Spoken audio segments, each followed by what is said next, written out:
Extradigest mugoba nsonga kwe tuli Ibrahim Kasage manya gange tuli ne kabaka wa internet Raymond Solfa Lucifer Peng Peng. Yes sir. Amplified urban hustler. Dibatwara kateri ayalekire yiminga. Yabazito wako. Gwe tuli live okuva wa ne Stockholm mu mutima gwa Sweden wakati wetusenzidde. Yonnera oti file we yagwire ddali bamweleza ndi mulwadde wa sirimu ate Maddox bamubanjiza. Anti balesi bimanye. Babanja Maddox ganyoga manyono. Atera demali yo. So tuli mu kitundu kyaffe ekyokusatu part 3.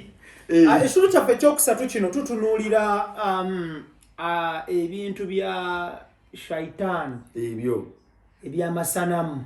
Masanamu. Mu kitundu kyaffe ekyokubiri otutunuulira obuweereza abo kati gwentegerayo gwolabanga mashine nga guli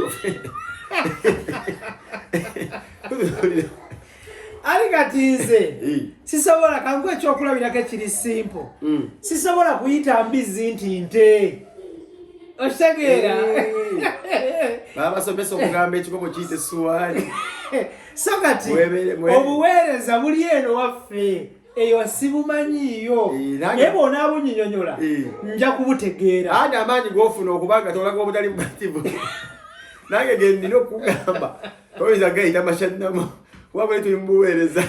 So we tuli wano, this is our third part of this program.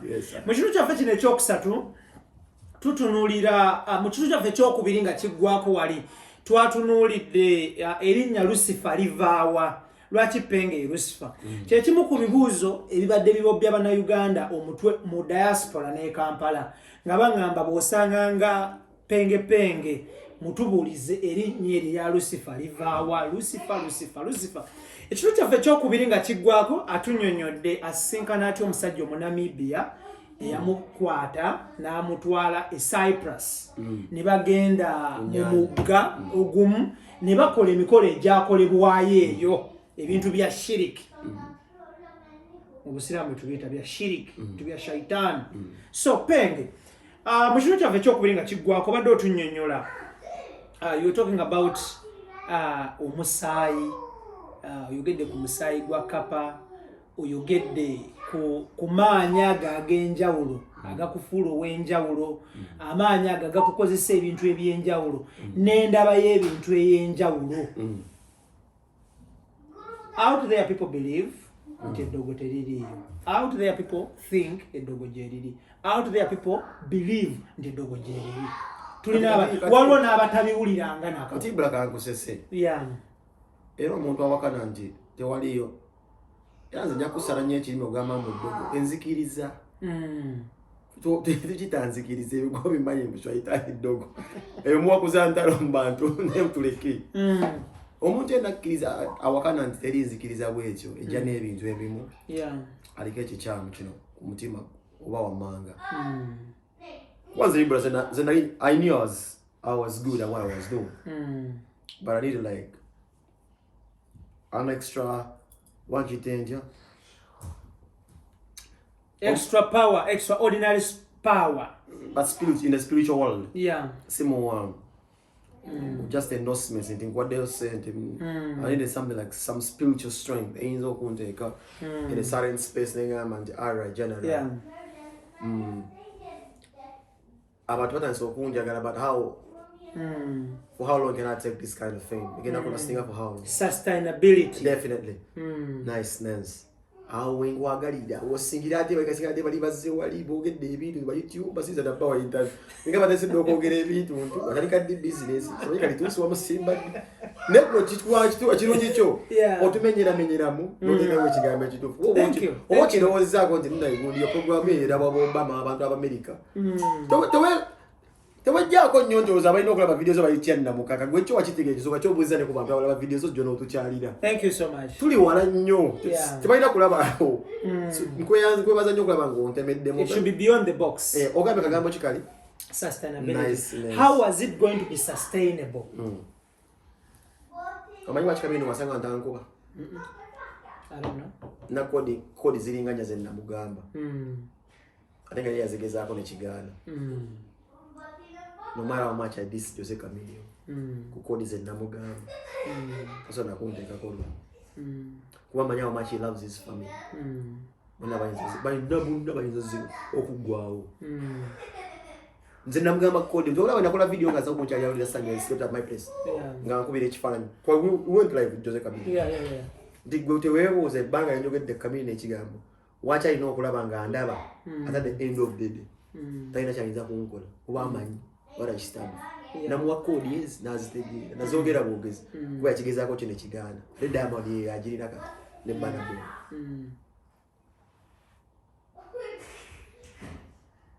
Nina amaanyi Ibula. Gunyiza okugamba sazo mu Ibula.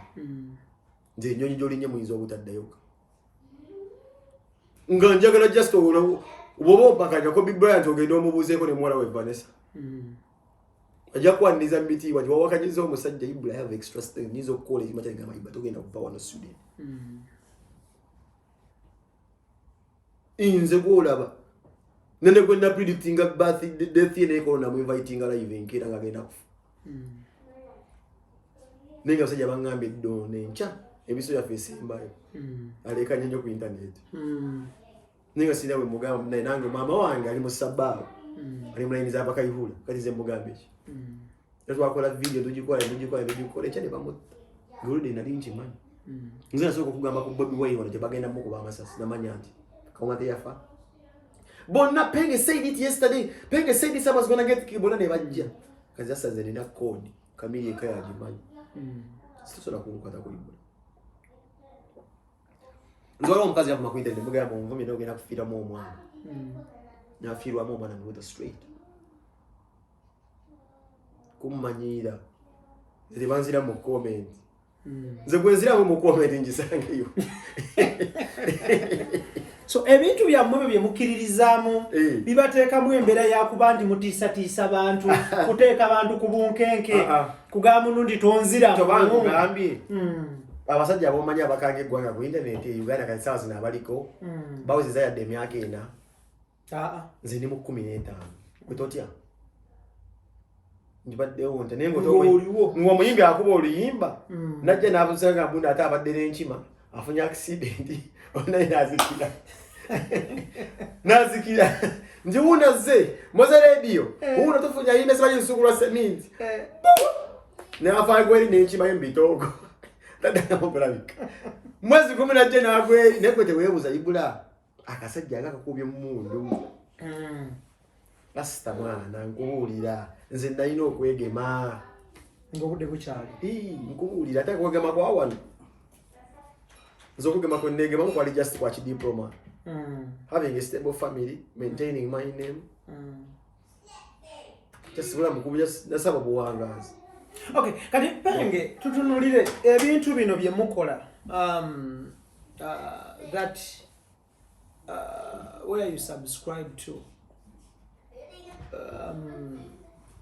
Omusingo gubachi wasingayo ki because buli omwana version ye. Someone would tell you nzo musingo nawayo kino omulala agambe musingo nawayo kino. Nze nagamba nja kusingayo yampala n'edde ebbanga. Gwe musingo. Ate oba kumpala n'edde ebbanga sikweguya. Ate oninza okunuma bakusa ddaasi. N'omuwaayo. Gwe mpala yenna ndaba gweza ompala n'edde ebbanga. Ng'omuwaayo. Gwe mpaayo. Ate oba ongasiza nti bagenda kujjako omuntu ngenda kusugenda kulumwa ng'obadde ompala tolumwa. Kati gwe yenna ali yampalana. N'atera okusongamu olugalo nti oyo. Bano bankuddamu mu comment toyagala kumanya. Kugeza ozire mu comment eno video ya ogiteekayo. Wabe waddamu obubi. Olubuto lugenda kumuluma. Abana bagenda bagoba ku ssomero. Ebye obunyonyi bugenda mwogerera mu lubuto agenda kutegeera amayege nina. Moshi! Mulabe Kaiti kanabe Idris Lukwago. Kwali sibamanyi nali manyi munange obibandika obibandi. Umuntu n'ebyali Idris Lukwago omwogedde. Oli mwana wa TikTok awoza mu driver simanyi driver wafaana. Idris Lukwago n'ebyali muntu. Yali. Ba akoza ajo kwe kumira mu kamera ka 10. Ngaleka gosha yiningi. Takiriza ye awe ya choosing. Linda wali kwatulira nje sebo nkoyo kunkulira chicha. Nagenda bisamu. Idris Lukwago nkwagala nnyo. Penge. Olwalero luno singa wabeerawo chance, can you reverse and go back to God? Lwaki? So Lwaki? Tayina ye yankolera ne namusabinga mu kanisa. I'm a living testimony. But I tried. Nagezaako la star. Outer boy, kitegeeza ngezezaako. I rendered a service to God. Absolutely. Nesafunamu magoba. Buli muntu gwina okubaako n'empeera. So nje nafuna essanyu najja tutumu. Ibone tugenda kugenze kusita n'ensonga muwala ngamba gwe. Nja kuba bwajja mangu engoyo n'osonyiwa okukyogerera mu kisiibo. Angambi bugambi mbulasta ntwala. Ibula nkoze. Basudi tebakoze ibula nkoze. Zingamba ndi mnago wali wakuwalana. Naye jagula jagamba abantu ali spiritual. Akakati gwempenda kumwona mukwate. Mugoba Nsonga live straight away from Stockholm, Sweden. Yes. Wetulia akadde kano. Yes, sir. Tuline penge penge, of course abantu bingi nnyo badde baagala okuwulira ku penge, okuwulira eddoboozi lyo. Eyadda n'omwana gwendeeta muyimbi bamuyita Joseph Pro. Asinzidde wano. Yeah man. Eko omumanyi muvubuka musirise bamuyita Joseph Pro. So yatuyimbira no Katikkiro n'atusanyusa Katikkiro yakyala wano. This is Baina abantu tebamanyi Katikkiro manyige. Era olabe ekivubuka vubuka ebivubuka nga bibeera ku internet okuvuma Katikkiro. You get worried and ask. Chiwe oyogeddeko nti omuntu akuzaala wa pengo olumu okawa nogawona mmanyi. Zefala basena ne bangu zeni kulese ne kwanjulira abantu. Nonne nomanyire enkeera. Nkaba. Ngamba kuba kati golo wakabi mu myaka 2. Yeah man. Habo zimbadde ntya. Zimbadde famous emyaka 15 okusoma. Habo wamba yambale engatto za. Otabudde moja sogerwa myaize 2 oba myaka 2. Ne jewe tutula onogamba te pinga ali atya. Abadde mu kino emyaka gyonna. Yabadde remlate abadde handling atya and is still humble. Kati yovala nze mufoto okuyomba nkaba. Vane Yesu wali bamukomerera bamugamba abakubeto bakolera iki abagamba ate bamanyi bakola. Basonyiwe. Kazasa basonyi bakondi bagamba these guys are just naive. So yingira munda. Finally na yingira munda waliwo omwambi abita Cedric. Cedric ani awo omulala. Nenga mwami ali wano bawa mmiri. Musajja balina tiimu y'omupiira n'amasuuba musajja wa Kabaka. Abamita Cedric enyeri mundi David. Mwana wa Kobe no bayida nyali. Anyways. Yali naye ne mukyala w'emmire Cedric Kauma omuwuliza meya we yali yesimye okuba meya we bwe Makindi ono omusajja n'amubba akalwasi baga beefi by'ennyama bagambe woosibuukira nabo batamusira mamita mulyanti mamita mulyanti mulya nnyama mamita mulya nnyama oba mwaji muyennya yakafuna accident yakajowa tugende maso ne yagabe nyama yowerere mugana nge Cedric nata ita Cedric namugamba tayigotambuze fibe nyama ekira naye ngoto mwako kujja Cedric umakola ki akomawo bali tuyina abantu betulese wano nga nze namugamba osobola kweta Patrick Mugisha gundi wemitiyana chairman Lucifer Mutiyana nze namugamba osobola naye yava wano. Wow, that is good. You don't remember that because everything was nobody that talking about even again it was nobody but then namugamba gendo osobola. Era kati abantu bemisana edimeza yava. Kalangalo. Edimeza yava kalangalo. Iyo. Zemva mu Kiyinda. Ekiyinda yo mitiyana. Kati bugana wange. Milioni yava kalangalo naye. Kamilioni AK47 Paraso Humphrey Kakazi amanyize Henry Kasozi kati jembuza nze amanyize sala ko kuva kutuka sisuka weyogere baida ngenda kubulya keje kimu I think I'm the only Ugandan alive atabira ko kuchalo kyonna honest ula mbwange bonna bakuzikawa banzika bunda mwaya mfufulubo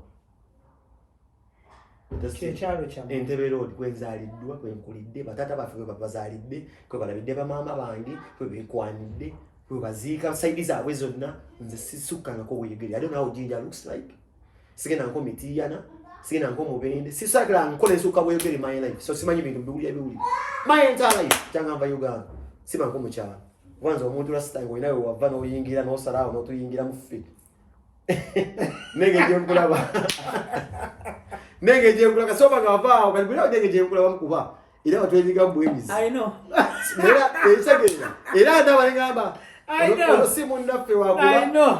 Bulungi bwansi yatukkiza.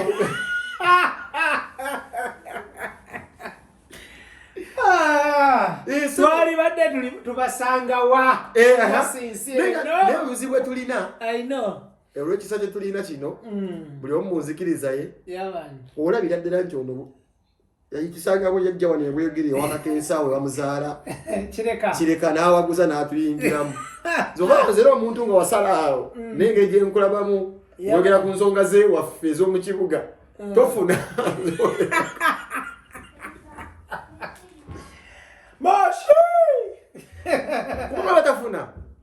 That is that is impersonation. Ukita teko kubeera ngo kwevula kyotali musango munene. Era ibula kifanya abantu bangi bosanze bava e Bulaaya. Katulina obuzibu. Si buli ali wano nti nno abadde wano ffe tuzaaliddwa bwenkugambye. Bwenkola wano wali limited. Wakoma. Mkono tegusukka olubala ate wali yali badde ategeeza kuba ate akikola ate yajjeero n'atulumba Whom are you? Naye abigamba abeekakyeka naye ffe tuli okukira kati badde kugamba nti asa oyingira munda nyingira bano munda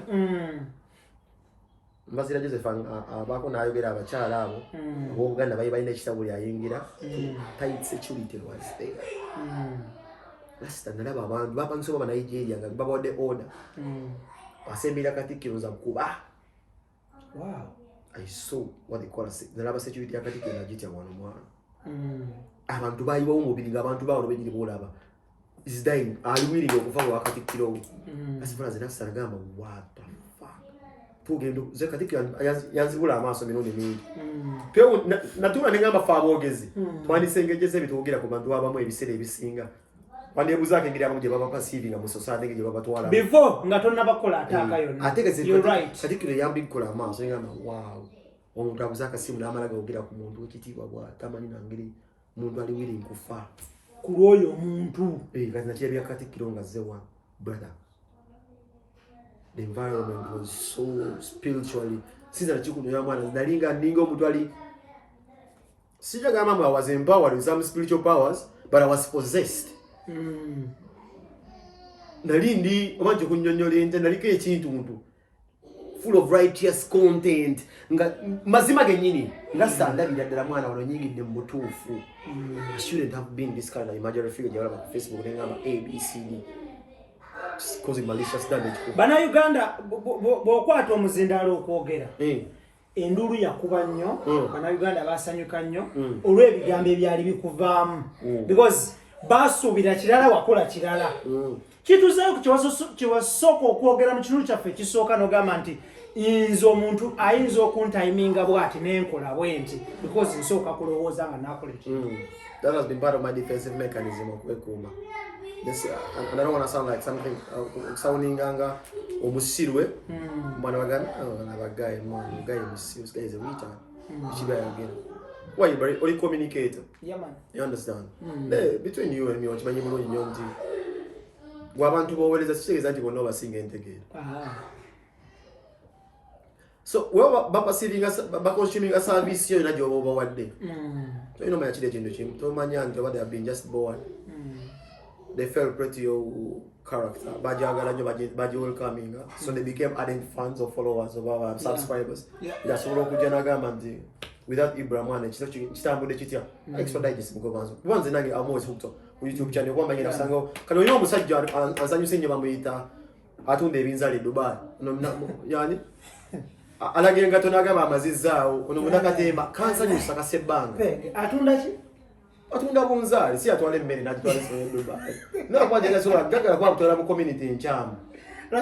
Eri wasinga ebinzali oli bamaalamanzali balajabu bawalabu jebiri kati otunda binzali obijjeero mbato bitwale abijjamu owino nedi balina ebyalo vola ate naye mugezi emmere yali abawalabu piraawo n'abeeranga yasimula bawulira byabali bikaawo byebitambo ebaze kukkiriza bibyo naye musabira ofune so beera nnyo ku programu yo naddala ngolesa akasajja ngako kansesa senga sebbanga ate nze faani wa sebbanga sebbanga yasinga okunsesa tewali skit gye misinze gyotadde ya sebbanga respect era sebbanga mantu boolese golese sebbanga You resurrected a dead body. This was a Finnish comedian, Wira. Uliriza. Uliriza. Ono yali comedian eyafaga yavunda. If need be, twateka fe no muto wanse tundeka ketaka. Noloza agenda with the willingness javionga aliredo okubanga aliwo. Chavunda buvunzi. Katondo na ine bantu bayitamu. Yene yakuleta bulamu kwa musajja oyo. Omuntu disiza mass. That guy usende baba era ebinzali virusi. Nkusaba ebinzali tunda habari Simba. Sebi mailo otambuzeyo zinali kumanyi mu komendo lichali wange. Nefisa ye chimwe cyo 10. That's to ziza kasajja akateka tusanyusiza nnyo. Ndio okagamba ka spelling. Man. That is a we last time musajja ate comedy we ali mu spelling. Tachibukanga. Wa batsa na ateka bigambo gabe bitusesa. Man. Naitira wao. Yekaze bamulaya abakubeche. Etubezezaawo. Noga bagenda ku Extradigest atadde akasajja ka. Ona abantu boleta itali batusanyusa of course. Akabamba mbogera bya bufuzi. Nekati nze ngoyo basically personally usimuta. Yate video yoyo ne sister wange kwenda singa atokwagala kubeera nga mwebaka kona nga tosichazo kwa sa innocent by the. Ani. Badi black. Wale yakala kwata. Mwebaka ko. No. Medi yakubanzi. Mashi. Nepenge. Dinga ko. Oli musinchi. Ndika nkubuli. Badi black oyafune sent. Bwe yakikubira. Oyima ibuya ina gwe yakwata gwe sagala kwogera. Nenga ina kunonya nzo batafu. Yene msimya badi black sister wange mubuzi. Yabenga nesimu bili tafu byo banzi. Nga ina bayalero okuvuna. Yene twabiranga na atuwe ebiziki. Kali uliriza. Media kuba atya. Kali media nkuba. Tugenda kwandelita. Ha. Adelita beach. Kati uliriza. Yakwatanga ku masawa 8 paka ku. Kira yaberanga nabera awo. Kati dumu acha ngala ne black. Kati no londa outside. Atenze na lwana nyo ne meni. Meni zemulaga kwa select. Ivan selector sound room. Lukwago. Oyo no muganda wange wo kuntebe road wa kabi. A little fit. Fit ebintu bye muka omwana oyo ayambye abantu bangi. Nnyo ne bali nyendeke bangi. Oyo Ivan selector ayambye abantu bangi. Ivan selector ze muwebiza ekimuli kye mwana. Bageto yuti bonate bandi badde bulungi wa Ivan selector youth. Yeah man. Awo nabana bakuntebe road. Salute Ivan selector. Sound room. Gagala nnyo. Gagala nnyo ka Ivan yako. Nnyo. Kaina chali wange nabya no babita Ricky Kaomera kwanti yali mu America. Ali mu America Ricky. Abera mu nekenza awo na abera mu Ni baganda bangawo era nakutwogerezeganya. Tume missing esi. Ricky Muteri. Oyo Kaomera. Omumanyi. Nzizayo ku Medicine Ongo wali. Medi 5 Big Mitch. Ankuba katanzi. Ngakasimu atunula ati. Kasimu ki? Kasimu yalinga gwe napenda gwe tunno kubeera awo yalinga amutegerera salamvi kasimu kyo mutegerera. Kyekitegerera kyefula mutegerera bagagu kyo kikasimu. Yali ategerera nga mmedi nga fena just yasalawo ne kasimu ino mutego omuwala. Imotoka ejjudde zino zigerera muno. Neze mmedi yanjagala. Kulo. Kubanze mmedi wazikubira naliko. Waliwo nagendera ku muto buza muto waliko ya nagenderako. Kale nga tesimanyi sente. Nze just nzempita bwisi bawala njango mugaga akutwali. Kumbe. Ngaza simanyi value ya sente tabafuna mbe bano ba bakasimu. Bafuna mu mbelize just ndaba chali wanga ina sente. Nze kumedi yantu ako mu room ngejude sinika nga 10. Yakula kuhera kwezine yejja ko nga sente zizze. Nanga badika tetwenga na kigere nga sine ntwala. Lasa zemedi yanjagala nnyo twabiranga bavu fenna. Kati mimi nagenda akola sente. Sijja kulimba ebiseera bye najja kwata mu black nange. Kwenda bamugana jali azijje. Kati kimu swaga. Oyo. Uliriza. Kimu. Bagala jo kimeo. Najagala gakimu tanna yingira. Zenda linjagalo yingira. Yo black wali omutemezaako kyoyagala. Wali omubulide kyoyagala. Na ina mukwano gwa ngwensinga okwagala kati mukama amanyi ngwensinga okwagala. Omuyita Mida. Mida. Jali Mida. abeera buzigeeyo gye nasembayo omulaba kati mida ateze ne mida twabiranga ne jamu twagabanga zamu jameo ajati twabugazaako ajati matata abalinga basista bawe era bankokinga tuli wano jangu smart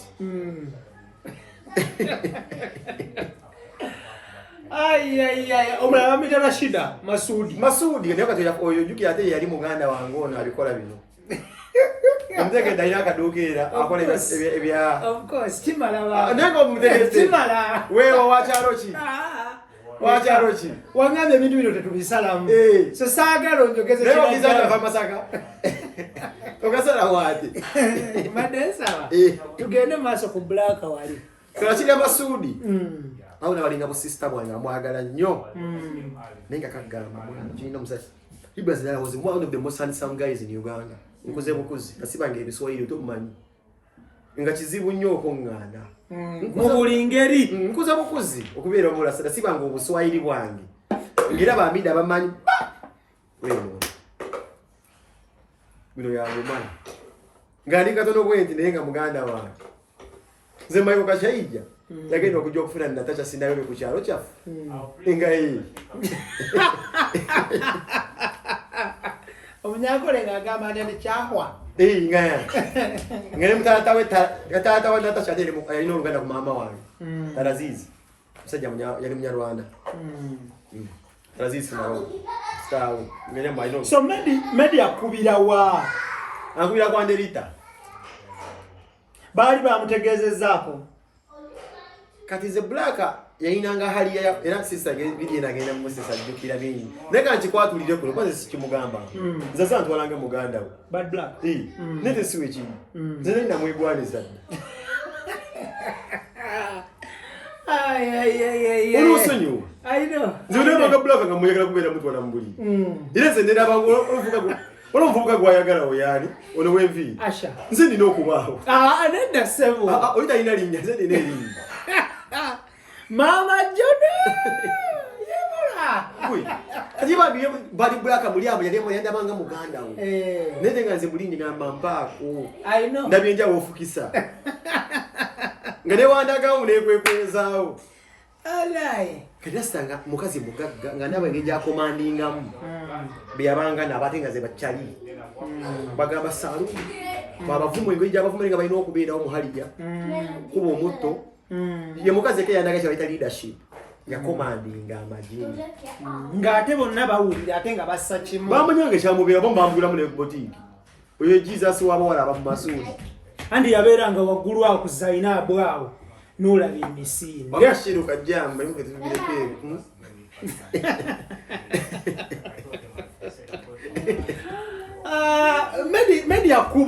media nkuba mpi bikonde teke chichi ati media nkuba atia iya gani ya dala bakanyama okunkona Saidi Saidi oyogedde ku kati yenga yampita okubita sebo nanjogera mu lujjude lya kubanze nga akubattena nenga Big Mitch made 5 yongerenga nkuba anyize amaziga gamba itana asaze the first day media okunkuba amaziga gamba itana bale yakikola Brian White kwate yakuba njoja yisa bubi Brian White okusinza we yisanze obubi Brian White anafuna se media te yisa bubi njoja Brian White okusinza we yisanze obubi nze media yakaba yankuba ya sauted me ne tonde nate Brian White yamwetondera yakirekayo yamuleka musiko yavuga namuleka mu mabira Yura sakatonda simu si Brian White nasete nazimu na chikwatamu nze Brian White ngo yamugabe fulme moto kati bebi bantu bya unyaje Brian White yambanga nnyo senti okusinga bamuhanja ababeeranga Brian White yakuwanga sente byali bisagazi ngababuza batinze because ekigambo ekyo twakiyigira ku bas naye nakyo ne bakinzijjako mu sikyage ne bakitwala nze mbi balekere banzijjako balenda kunona nviiri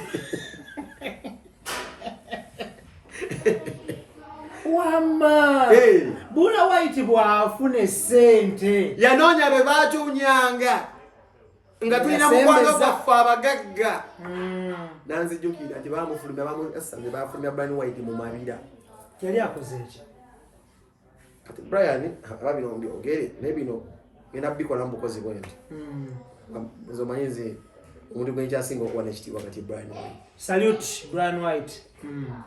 Nze Brian White yanza ngoko kuvaji nga nada no kweta kubulayo nampa the amount of money siza nakukubamba Shafiki nkutumidde kati yo yajokuulira yatekanga essence my brother the only person has ever believed in me was chiba was siri muvuma siri muvanga.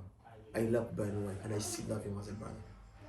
The one that bekunga kamati Brian White adda sinna kulaba yenza ngamba bonna babyogera zenge okugamba kama wangu mukakasa obabi possible sirwa manyu the righteous brother is ni wasomozeddwa era kibendogera kusibira wasomozeddwa nze mbaddeo nze mukiririza ne watadda Uganda bakanga gokyamukiririza nze manyira agenda kuddamu abakange emyaka ebiri. Salute Brian White. Lwaki si mugagga nti mwewe musuubira gw'omutima gwe omutima gwe mugagga ate oba mugagga we abasingira abalala bali banyanto bantu beba bankola yasigaba blanka check ne bawusinga ezira bali ababaze b'ekyanga.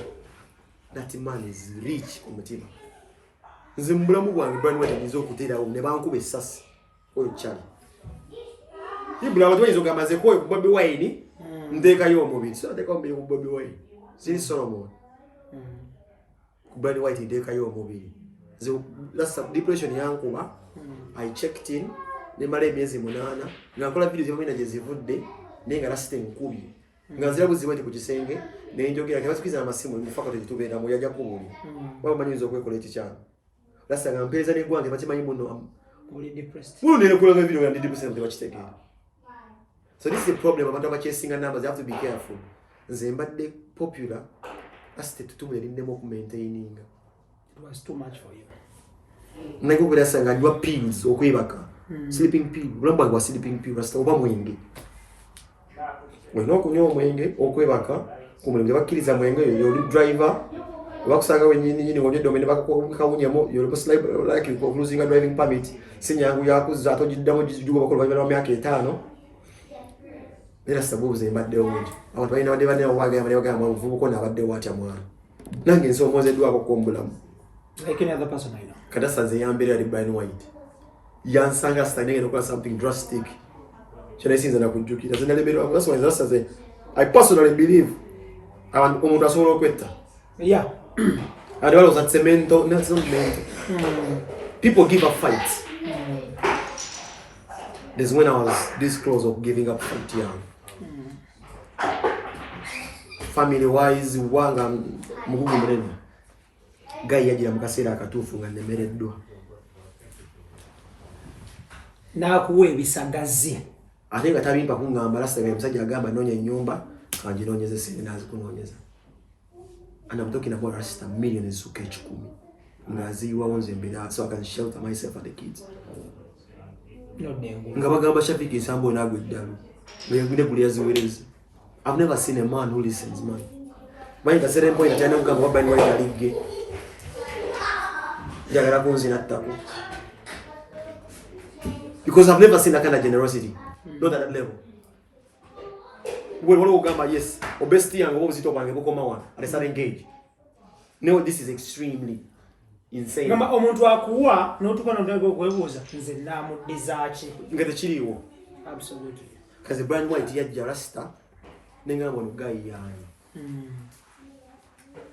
yani adira azine rasta ngajukira malinga mukolero omusajja omugagga bamu kasuke bwerungu olaba sasa kinga disease awankubire simu gwe naleke Uganda madras nangamba gwa mvambi kamera kigwa kati nze ndiko zibisanze nenti akajesa nungana ngo yajjanga simukiriza muta azifuna kuba kati uyazifuna bewunya wachi nze ndi kusente ndigamba kati bamugambi akomawo mugo kutano neza sisi wazina bikonga nchogera bali sagala dde nayo wagala to same lifestyle yamala taina chagenda kaka babe teri agenda mmenya Brian White kasobola kazososola na binga man his own competitor kangu sese ojimanya kati achambuza wachi si yogena ngo kintu cha abona dayo Uganda ndimugamba rasta nze wakati wange nawo kimanyi kati nzogenda kaka sani nje njo kaka sisi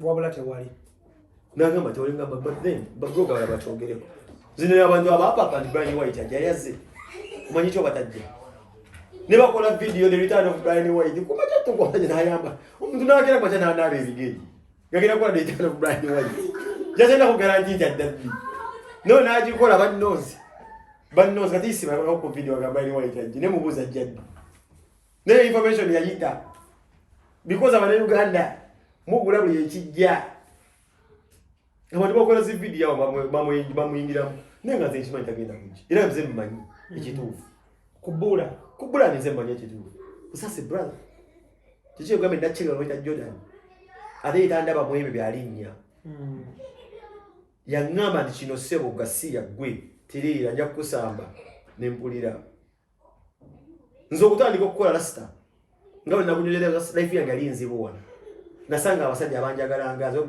bayane we mamba gwe kugamba yanziki my first job say in a train ticket olokadde tugula no monthly joteka kono oyinya ticket ogenda okukola sajirina kati ofunye omuntu oyina ngeri otuukayo nenga gwo mulimo ogufunye first person I reached up to yali Jesus bayani wamuyita we mamba yani na mu faith yampa sent no Ugandan can borrow that money then sabe economic security passes them bojena kuziza kino in failure of olebereddwa wali wo musingo from nowhere guy yakwenda kukwasa send nangamba geno muri SL ticket atenge cyo kivudde ku nambuza olina ya mabanja makadde ewaka agajjewo akabiru ulansanyukidde ko mfunyo ngamba olaba bino omulimu bokola ku bilaya can overcome anything nangamba leto suenda kukola ngokyalina amabanja agapendinga kati kibate kigata ku stress nga oli ku mulimu kati mbadde njagala nkusasulira amabanja gano kalabenga kaloni so loni yabenga za incentive egendo kukushinga kubera nga working hard ngato banji ba government babo banji ba muntu se kinomu gwosobola kutula nino nyonyola nyate tagenda kugamba nti lero nzale nga kugamba nti lero ofuna mpa boto funye just call me lero sobodde aleze zino zigundi zitalina wanonga oli mabanja wanaziba asatu wetosasudde bazagala ku kifuba basasula bakongera ko ngogezi red bulamu bufu otani tosola fa mu nseno onamoja watu bayina banje sola fa mu nseno gundi yakitira mu pamba isiba yakola ki bamuyitira mu pamba era yagenda yezito batomuleka mu pamba kitegeeza gwagera nga voice kwa vita 4 tayina permit oli muganda wange mpuliriza mubuuze mugambe passport yantu ali Uganda linda teri yedali biranga nanya yagenda atya twamuteka gundi voice kwa vita 4 gwa pamba nze ndali responsible mu rapinga umuteka ko gundi oyo ndugu akwe sibula zerasti ne mugamba genda lero liro bakubakola ivu yange toliddamu life egenda kuchuka yachuka nani ambolu yolo nze namugamba omusajja oyo abire oyisiba teyategeera ngayisi mansumbuye nnyo mayagala siba platform mashi Anisi matugamba akadwa kugowa editing akali kachatambula kati uliriza akoluyi nakugambe isima yankeraga bukezi yo mudoku kera talina mulimu tukira ifi ya jinjo nyola yita kolaze nkola abega bitu bya lwali ulira isima ati uliriza natukesa nembikowa nze ndina omulimu isima nkera bukezi kumacha nze siri breakfast nenga anonya kiddako muvugavugako mulimba muno tannakula oli muto ngagala nnyo mulimbe muzeemu ki tetukoze kalaivu tekolakola bulaivu nga buno era mwamulabaga mulaivu nga mbeeramu emabega background mamafiina miki nga waali nga kyali wange. That's my father by the big up Isma Olaxess. Mwagala nnyo. Salute. Oyo omusajja mwagala nnyo lwaki? I believed in Isma before anybody else did. It's good. Isma is good. Ali legit, ali straight, ali obuzibu bwalina tamanyi wa walina kugwa. Ate ensi yalaba wodda. Waliwo wakaka nga si walina ogwa. Kati wali department za Lucifer. nze mbuze mbyebufuzi mu binyo nyona nyingo ku nyingo bite mate sibisobola Isma is good. Isma is good in that bojja mu bibozi byensi bibozi uze kabaka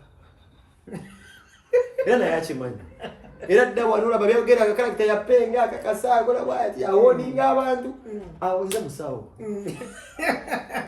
newe kituka ku GDP economy ya kugatirira wana siba yimbo ndo laba yo paradigm amanyi wabayogera agona bayi eyo paradigm shift mbadde nkubulira eyo paradigm shift kakati ne kugamba nti manza musa ebyo muzibu akwitirayo ayinza okukuta Isma zeni mukwano kwa Zambali kwa interview ngaluli yagamba yinza sola muleta ku program banaboze bali bamuti I know there was a moment Zambali was a fan of Isma Zambali nayo kubira simu never got to ku barometer munywe mimi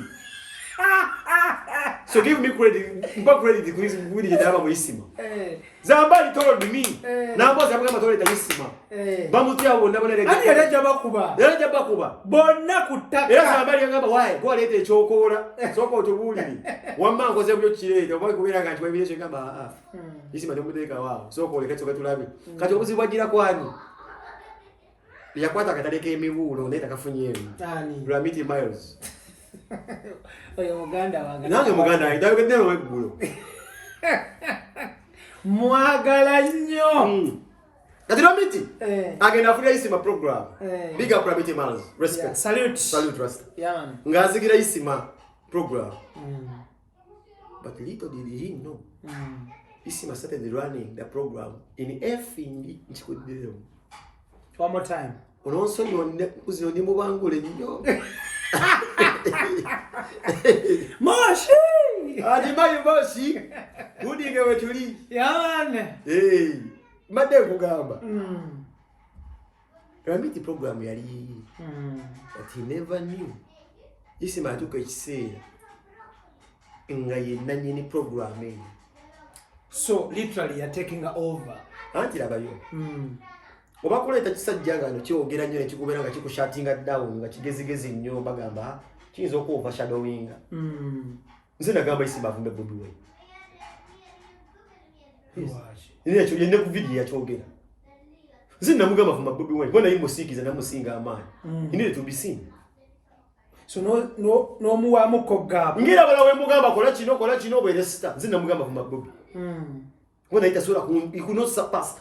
Itasura kola kumbotikira tosora kubotikira penye ku internet kujja kunga akula senti goita wali so identify yourself as a different species so people can compare kale ka comparison ka beyo nga abantu batamidde newa bera soba tisoga wa Kabaka Raymond Solfa so na muga mafuma Bobi Wine weje kwa tukafume mama era video jukule na wana utandangeni yasoka mufume mama wange na ije kuchimoto kujuguni wana so de yako labo mama wange ije jako bino bafu RPF mama we azina mugamba ikola tebali akotene afuma mama wa Isma ino bayingira by force that was a strategy okukakana ngaise to meet Bobi Wine to movement chambitirwa so should have the sympathy card era mbaga nete bani fume mama we that's why you have to go viral na mugamba tunofuna mu sympathy dynamic say jirawa nyoko woyitirawo wokka kala afumye Bobi Wine wache bafume nyina kati amanyi vali ya mama jawa gira jajja mumuulira tabatusemu Moshi tabatu intama indida Isma Idris Lukwaga Isma my brother nene muntu nene taso mulabako mama ligeno kweyajulira gatufudde o driver was ticket was sura po was ticket ko yeno ndi mukuru munoke jabba ko ba driver ali yogiranga ngo wenchime yagaye nchime eri wano nga bakude kwa aksi Kaithi Kanabi abadati oyo gwenyonye kubutula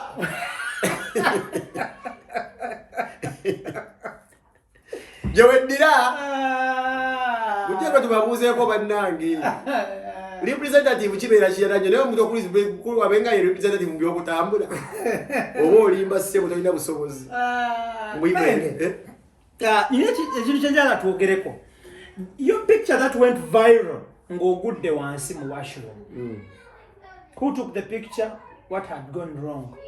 What had happened? Because abantu bayina a lot of misconceptions about that photo that went viral. nga oli mu washroom wansi ng'ogudde.